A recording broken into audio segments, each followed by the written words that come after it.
નમસ્કાર. આજે આપણી ચર્ચાનો વિષય બહુ જ રસપ્રદ છે. શ્રોતાએ જે સ્ત્રોત મોકલ્યા છે એનું કેન્દ્રબિંદુ છે કૃષિ પ્રગતિ, ફેબ્રુઆરી માસના ખેતી કાર્યો અને પાક વ્યવસ્થાપન. અને આ સ્ત્રોતો જોતા એક વાત તો તરત જ મગજમાં આવે છે કે ફેબ્રુઆરી મહિનો ખેડૂતો માટે કોઈ સામાન્ય મહિનો નથી. બિલકુલ નહીં.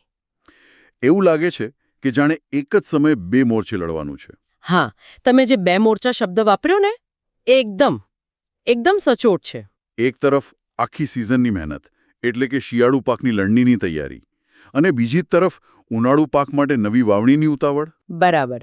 એટલે જ કૃષિની ભાષામાં અમે આ સમયને સંક્રમણનો સમય કહીએ છીએ. સંક્રમણનો સમય. હા, આ એક એવો પુલ છે જે શિયાળાની મહેનતને ઉનાળાની આશા સાથે જોડે છે. અને આ સમયમાં લીધેલા નાના નાના નિર્ણયો પણ એમ સમજો કે આખી સિઝનની સફળતાનો પાયો નાખે છે. તો સમજવામાં સરળતા રહે એ માટે આપણે આખી ચર્ચાને બે ભાગમાં વહેંચી દઈએ. પહેલો ભાગ નવી શરૂઆત, એટલે કે ઉનાળુ વાવેતર. હા, ઉનાળુ વાવેતર. અને બીજો ભાગ સંચાલન અને લણણી, જેમાં ખેતરમાં જે પાક ઊભો છે એની વાત કરીશું. સરસ. તો ચાલો નવી શરૂઆતથી જ વાત માંડીએ. સ્ત્રોતોમાં ઉનાળુ બાજરી, મગફળી, તલ, શાકભાજી ઘણા પાકો છે. હા, યાદી લાંબી છે. આપણે ધાન્ય પાકોથી શરૂ કરીએ. ઉનાળુ બાજરી.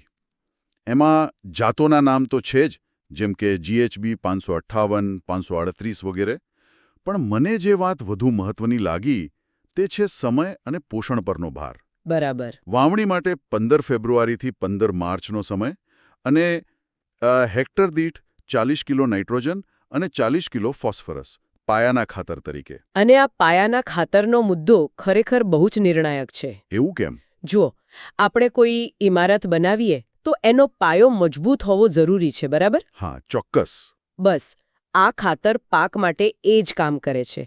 બીજ જ્યારે જમીનમાં ફૂટે ત્યારે એને તરત જ ઊર્જા અને પોષણ જોઈએ. જો શરૂઆતમાં જ તેને નાઇટ્રોજન અને ફોસ્ફરસ મળે તો મૂળનો વિકાસ ઝડપી અને મજબૂત થાય છે. અચ્છા. એક તંદુરસ્ત શરૂઆત પાછળથી આવતી ઘણી મુશ્કેલીઓથી બચાવે છે. એટલે કે આ એક પ્રકારનું રોકાણ છે જેનો ફાયદો આખી સિઝનમાં મળે છે. સારું, આ તો થઈ ધાન્ય પાકોની વાત, જેને આપણે પોષણ આપીએ છીએ. પણ સ્ત્રોતોમાં કઠોળ પાકો માટે એક બહુ રસપ્રદ શબ્દ છે, નાઇટ્રોજન ફિક્સર્સ. હા, નાઇટ્રોજન ફિક્સર્સ. જાણે કે આ પાક જમીનને પોષણ પાછું આપતા હોય. ઉનાળુ મગ અને ગુવારના સંદર્ભમાંનો ઉલ્લેખ છે. આ શું છે ખરેખર? આ ખૂબ જ સરસ પ્રશ્ન છે, અને આ ખેતી પાછળનું એક અદ્ભુત વિજ્ઞાન છે. નાઇટ્રોજન ફિક્સર્સ એટલે એવા પાક જે હવામાં જે નાઇટ્રોજન છે એને જમીનમાં સ્થિર કરી શકે. હવામાં લગભગ 78% નાઇટ્રોજન છે, પણ છોડ એને સીધો નથી લઈ શકતા. બરાબર. તો મગ અને ગુવાર જેવા કઠોળ પાકોના મૂળમાં રાઇઝોબિયમ નામના બેક્ટેરિયાની નાની નાની ગાંઠો બને છે. એટલે જ સ્ત્રોતોમાં બીજને રાઇઝોબિયમ કલ્ચરનો પટ આપવાની ભલામણ છે. અચ્છા, એટલે એ બીજ માવજત એટલા માટે જરૂરી છે. હા, આ બેક્ટેરિયા હવાના નાઇટ્રોજનને એવા સ્વરૂપમાં ફેરવે છે જે છોડ સરળતાથી લઈ શકે. આનાથી પાકને તો ફાયદો થાય જ, પણ જમીનની ફળદ્રુપતા પણ કુદરતી રીતે વધે છે. વાહ! એટલે આ તો એક પંથ દો કા જેવું થયું. પાક પણ લેવાનો અને જમીન પણ સુધારવાની. બિલકુલ. મને એ પણ નોંધનીય લાગ્યું કે ઉનાળુ ગુવાર માટે મધ્ય ગુજરાત અને દક્ષિણ સૌરાષ્ટ્રમાં વાવણીનું અંતર અલગ અલગ છે. હા, એ સૂચન છે. તો શું જમીન કે આબોહવાને કારણે આટલો ફરક પડી શકે છે? ચોક્કસ. આ જ તો સ્થાનિક કૃષિ વિજ્ઞાનની સુંદરતા છે. દરેક વિસ્તારની જમીનનો પ્રકાર, ભેજ ધારણ કરવાની ક્ષમતા, તાપમાન બધું અલગ હોય. દક્ષિણ સૌરાષ્ટ્ર અને મધ્ય ગુજરાતની જમીનમાં તફાવત છે. કદાચ એક વિસ્તારમાં છોડ વધુ ફેલાતો હોય તો તેને વધુ જગ્યા જોઈએ. આ નાની લાગતી ભલામણો વર્ષોના સંશોધન પર આધારિત હોય છે. સમજાયું. હવે તેલીબિયા પાકો પર આવીએ. તલ અને મગફળી. ઉનાળુ તલ માટે ખાસ ચેતવણી જેવી સૂચના છે. હા, ઉત્તર ગુજરાત માટે. હા, કે ઉત્તર ગુજરાતના ખેડૂતોએ હેક્ટર દીઠ 16 કિલો સલ્ફર આપવું. બાકીના વિસ્તારો માટે આવું નથી. તો સલ્ફરનું તેલીબિયા સાથે શું ખાસ જોડાણ છે? સલ્ફરને તમે તેલીબિયા પાકો માટેનું હીરો પોષક તત્વ કહી શકો. હીરો તત્વ? હા. જેમ પ્રોટીન બનાવવા એમિનો એસિડ જરૂરી છે, એમ તેલ બનાવવા માટે સલ્ફર ખૂબ જ જરૂરી છે. એ તેલ બનવાની પ્રક્રિયામાં સીધો ભાગ ભજવે છે. અચ્છા. જો જમીનમાં સલ્ફરની ઉણપ હોય તો દાણા તો બનશે, પણ એમાં તેલનું પ્રમાણ ઓછું રહેશે. ઉત્તર ગુજરાતના કેટલાક વિસ્તારોની જમીનમાં કુદરતી રીતે સલ્ફરની કમી છે, એટલે ત્યાં આ ભલામણ કરાય છે. બરાબર. એટલે કે માત્ર ખાતર નાખવું પૂરતું નથી, પણ કયું તત્વ કયા પાક માટે જરૂરી છે એ સમજવું પણ એટલું જ મહત્વનું છે. સાચી વાત છે. છેલ્લે શાકભાજીની વાત કરીએ. વેલાવાળા પાકો જેમ કે દૂધી, કરેલા, એના માટે ટપક સિંચાઈ પદ્ધતિને શ્રેષ્ઠ ગણાવી છે. પાણી બચે એ તો આપણે જાણીએ છીએ, પણ શું બીજો કોઈ ફાયદો પણ છે? હા, પાણીની બચત તો મુખ્ય ફાયદો છે જ, ખાસ કરીને ઉનાળામાં. પણ બીજો એક મોટો ફાયદો છે રોગ નિયંત્રણ. રોગ નિયંત્રણ એ કેવી રીતે? જુઓ, જ્યારે આપણે ખુલ્લા પાણીથી પિયત આપીએ ત્યારે છોડના પાંદડા અને વેલા ભીના થાય છે. ભેજવાળું વાતાવરણ ફૂગજન્ય રોગો માટે એમ સમજો કે સ્વર્ગ જેવું છે. ટપક પદ્ધતિમાં પાણી સીધું મૂળમાં જ જાય છે, એટલે છોડનો ઉપરનો ભાગ કોરો રહે. આનાથી રોગોનો ઉપદ્રવ ઘટે છે, દવાનો ખર્ચ ઘટે છે અને પાકની ગુણવત્તા પણ સુધરે છે. ઓહ, એટલે ટપક સિંચાઈ પાણી, પૈસા અને પાક ત્રણેયને બચાવે છે. બિલકુલ. તો આ તો થઈ નવી વાવણીની તૈયારી. હવે ચર્ચાના બીજા પડાવ પર જઈએ. જે પાક અત્યારે ખેતરમાં લહેરાઈ રહ્યા છે એમની માવજત અને લણણી. હા, આ એ તબક્કો છે જ્યાં ખેડૂતની ધીરજ અને કુશળતાની સાચી કસોટી થાય છે. યોગ્ય સમયે યોગ્ય કામ કરવું બહુ જ જરૂરી છે. તો શરૂઆત રોકડિયા પાકથી કરીએ. કલકત્તી તમાકુ. એમાં ખૂટણ એટલે કે ટોપિંગ કરવાની વાત છે, અને એ પણ કેટલી ચોક્કસ. હા, એકદમ ચોક્કસ માર્ગદર્શિકા છે. કે ગુજરાત કલકત્તી વનજાતમાં 13-15 પાન રાખીને અને બીજી જાતોમાં 17-20 પાન રાખીને ઉપરની કૂપળ તોડી નાખવી.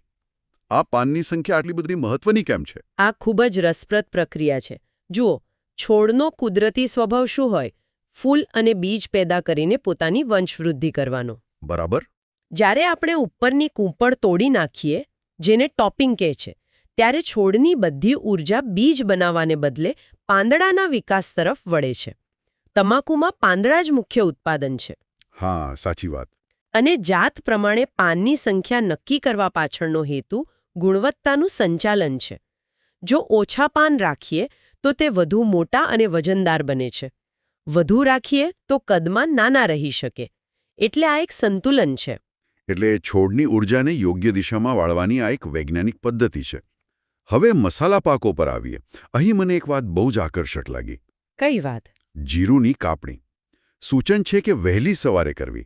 મને હંમેશા એમ થતું કે તડકો નીકળે પછી કામ શરૂ કરાય, તો પછી વહેલી સવારનો આગ્રહ કેમ? આ કોઈ પરંપરાગત માન્યતા છે કે એની પાછળ કોઈ વિજ્ઞાન છે? આ પરંપરાગત જ્ઞાન પાછળ શુદ્ધ વિજ્ઞાન છુપાયેલું છે. એમ? હા. વહેલી સવારે વાતાવરણમાં ભેજ અને ઝાકળ હોય છે.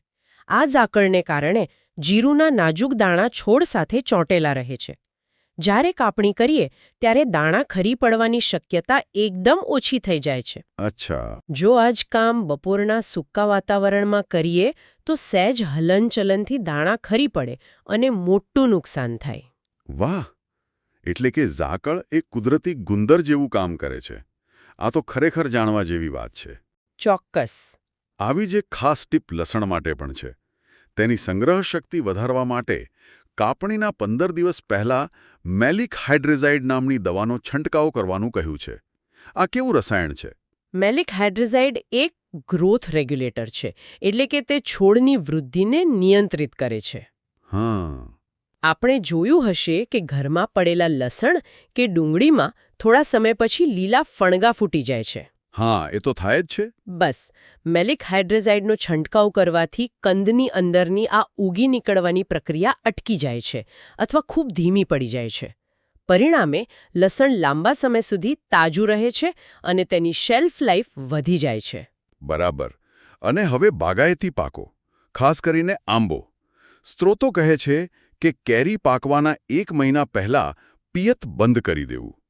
આ થોડું વિચિત્ર લાગે છે. હા, પહેલી નજરે વિચિત્ર લાગે. આપણને એમ હોય કે ફળને વિકસવા માટે પાણીની જ જરૂર પડે, તો પછી પાણી બંધ કેમ કરવાનું? આ પણ એક સાબિત થયેલી વૈજ્ઞાનિક ટેકનિક છે. જ્યારે ફળ પાકવાના તબક્કામાં હોય અને તેને પાણી ઓછું મળે ત્યારે ફળ પોતાની અંદર શર્કરા એટલે કે ખાંડનું પ્રમાણ વધારે છે.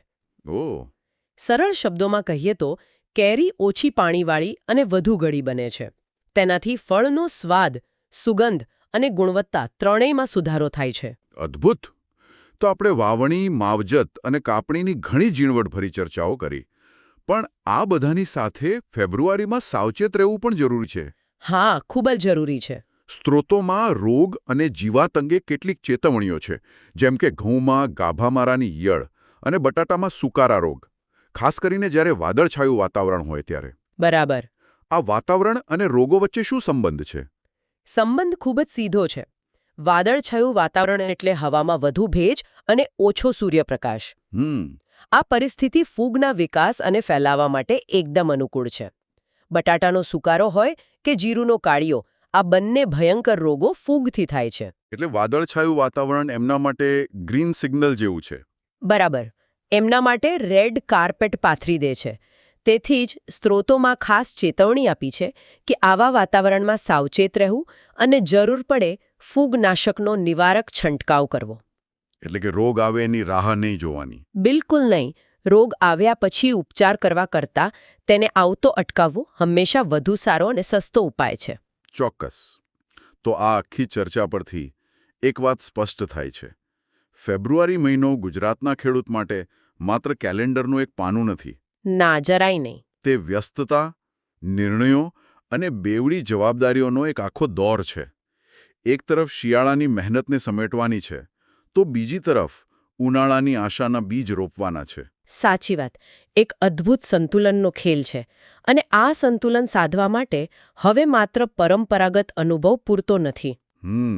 તમે જોયું હશે, દરેક પાક માટે કેટલી સૂક્ષ્મ માહિતી આપી છે. ખાતરનું પ્રમાણ ગ્રામમાં, વાવણીનું અંતર સેન્ટીમીટરમાં. આ બધું એ દર્શાવે છે કે આધુનિક ખેતી હવે વધુ ને વધુ વૈજ્ઞાનિક અને ચોકસાઈભરી બની રહી છે. તમે સાચું કહ્યું. અને આજના આ વિશ્લેષણને આપણે શ્રોતા માટે એક અંતિમ વિચાર સાથે સમાપ્ત કરીએ. જરૂર. આખી ચર્ચામાં આપણે જોયું કે કેવી રીતે ઝાકળમાં જીરું કાપવા જેવું સદીઓ જૂનું પરંપરાગત જ્ઞાન અને મેલિક હાઇડ્રેઝાઇડ જેવું આધુનિક રસાયણ વિજ્ઞાન બંને એક સાથે કામ કરી રહ્યા છે. હા, આ બહુ સારો મુદ્દો છે. પરંપરા અને વિજ્ઞાનનો સમન્વય. તો વિચારવા જેવું એ છે કે ભવિષ્યમાં જ્યારે બદલાતી આબોહવા અને પાણીની અછત જેવા નવા પડકારો આપણી સામે આવશે, ત્યારે ટકી રહેવા માટે આ પરંપરા અને વિજ્ઞાનનો સંતુલિત સમન્વય કેટલો અનિવાર્ય બની રહેશે.